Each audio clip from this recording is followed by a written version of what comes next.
Reporter channel കൊട്ടിഘോഷിച്ച് പണിത Kaloor international സ്റ്റേഡിയത്തിലെ മുൻഭാഗത്തെ main ഗേറ്റാണ് തകർന്നു വീണത്. ഇന്ന് വൈകുന്നേരം 5:30 മണിയോടെയാണ് ഈ ഒരു സംഭവം ഉണ്ടായിരിക്കുന്നത്. കൂറ്റൻ ഗേറ്റാണ്. നമുക്ക് ഈ ദൃശ്യങ്ങളിൽ നിന്ന് കാണുമ്പോൾ തന്നെ മനസ്സിലാകും. ഈ ഗേറ്റ് 5:30 കൂടിയിട്ട് തകർന്നു വീഴുകയായിരുന്നു. തല നാരിഴയ്ക്കാണ് ചന്ദ്രൻ എന്ന ഓട്ടോ ഡ്രൈവറും ഓട്ടോയും രക്ഷപ്പെട്ടത്. ആ ഓട്ടോയ്ക്കുള്ളിൽ യാത്രക്കാരും ഉണ്ടായിരുന്നു. ഭാഗ്യത്തിന് അവരുടെ ആ ഓട്ടോയുടെ മുകളിലേക്ക് വീണില്ല.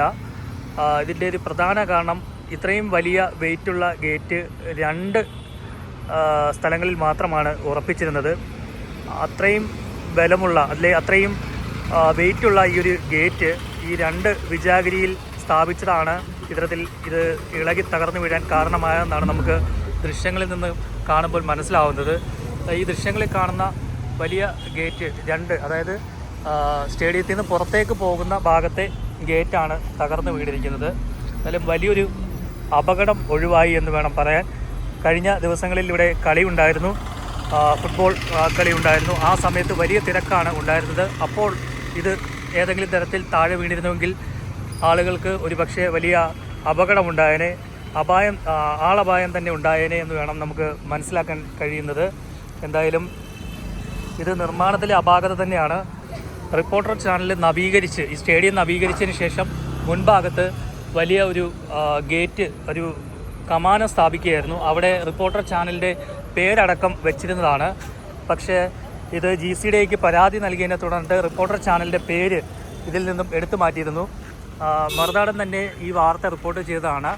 അതായത് GCDA Jawaharlal Nehru international stadium എന്ന എഴുതിയതിൻ്റെ തൊട്ട് താഴെയായിട്ട് ഇത് സമർപ്പിച്ചത് റിപ്പോർട്ടർ ചാനലാണ് എന്ന ഒരു ബോർഡ് ഉണ്ടായിരുന്നു. അത് പിന്നീട് പരാതിയെ തുടർന്ന് എടുത്തു മാറ്റിയിരുന്നു. ഇപ്പോൾ അവ സ്ഥാപിച്ച ഗേറ്റുമാണ് ഇപ്പോൾ തകർന്നു വീണിരിക്കുന്നത്.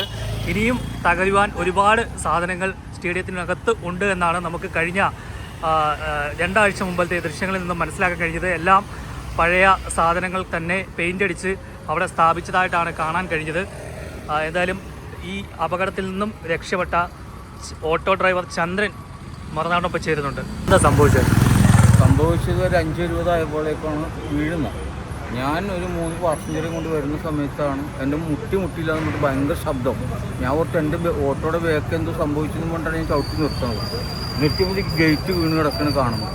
അപ്പോൾ ഒരു സെക്യൂരിറ്റിക്കാരനും വേറെ ആളും കൂടി ഗേറ്റ് തുറക്കുക എന്തോ ചെയ്യുന്നത് കാണുന്നുണ്ട്. ഞാൻ ഇത് കഴിഞ്ഞാൽ ഞാൻ നോക്കിയപ്പോഴത്തേക്ക് ഞാൻ ഞെട്ടിപ്പോയി. ഇത്തിരി കൂടി നീങ്ങി എൻ്റെ ഭാഗ്യമാണോ, ആ 3 കുട്ടികളുടെ ഭാഗ്യമാണോ, എൻ്റെ ഭാര്യയുടെ മക്കളുടെ വേറെ കുട്ടികളുടെ ആരോ ഭാഗ്യം കൊണ്ട് ഞാൻ രക്ഷപ്പെട്ടു പോയതാണ്. തലനാരഴിക്കും അത്രയും കാര്യം. ഞങ്ങൾ എന്നിട്ട് ഈ സാധനം ഫ്രണ്ടിൽ അങ്ങോട്ട് തള്ളി കിടക്കുകയായിരുന്നു. ഇതിലവിടെ കിടക്കുകയായിരുന്നു. രണ്ട് ഞങ്ങളുടെ ഓട്ടോറിക്ഷക്കാർ കൂടി 8-10 പേര് വെച്ചിട്ട് പൊങ്കണില്ല ഇതൊന്ന് മാറ്റിയിടാൻ വേണ്ടിയിട്ട്. എന്നിട്ട് ഞങ്ങൾ തള്ളി ഒതുക്കി വെച്ചതാണ്, ഞങ്ങൾ ചെയ്തതാണ്. ആരുടെ ഒക്കെ ഭാഗ്യം. കാര്യം അത് തന്നെയല്ലേ നിങ്ങൾ കണ്ടില്ലേ, മുകളിൽ ഒരു വേറിങ്, താഴത്തെ ഒരു വേറിങ്. ഈ 2 വേറിങ്ങേ ഉള്ളൂ ഇതിൽ. ഈ ഇത്രയും വെയിറ്റുള്ള സാധനത്തിൽ ഈ 2 വേറിങ്ങിൽ നിൽക്കുമോ? നമ്മളൊരു വീട് പണിയുമ്പോഴത്തേക്ക് അതിൻ്റെ ഫ്രണ്ട് ഡോറിൽ അറ്റ്ലീസ്റ്റ് നമ്മളൊരു 3-4 വിജാഗിരി വെക്കും. അതെന്തിനാണ്? ആ ഡോർ കുത്തി പോകാതിരിക്കാനായിട്ട്. ഇത് എത്രയും വെയിറ്റുള്ള സാധനത്തിൽ 2 പിടിച്ചാൽ മതിയോ? എന്നോട് 2-3 പേര് ചോദിച്ച് JCB മുട്ടിയോ, റോഡ് മുട്ടിയോ? ഞാൻ പറഞ്ഞു JCB ഒക്കെ മുട്ടിയോ സെക്കൻഡിൽ ഇത് വീഴും. അതിനങ്ങനെ JCB ഒന്നും കുറ്റം പറയേണ്ട കാര്യമില്ല. ഞാൻ ആരെയും കുറ്റപ്പെടുത്തുകയല്ല. പക്ഷേ ഇതിന് ശ്രദ്ധക്കുറവും. ഇത്രയും വലിയ ഗേറ്റ്, ഇപ്പോൾ നാളെ കളിയുണ്ട്, അത്രയ്ക്കും വലിയ സമയത്ത് ഇത് ആ സമയത്തെങ്ങാണ്ട് ഗേറ്റ് വേണമെങ്കിൽ എത്ര പേരുടെ ജീവൻ പോകും? വലിയൊരു ദുരന്തമാണ് ഒഴിവാക്കി കിട്ടിയത്. അപ്പോൾ ഇനിയുള്ള 3 ഗേറ്റും ഒരു ദുരന്തം ഉണ്ടാകും ചാൻസ് കൂടുതലാണ്.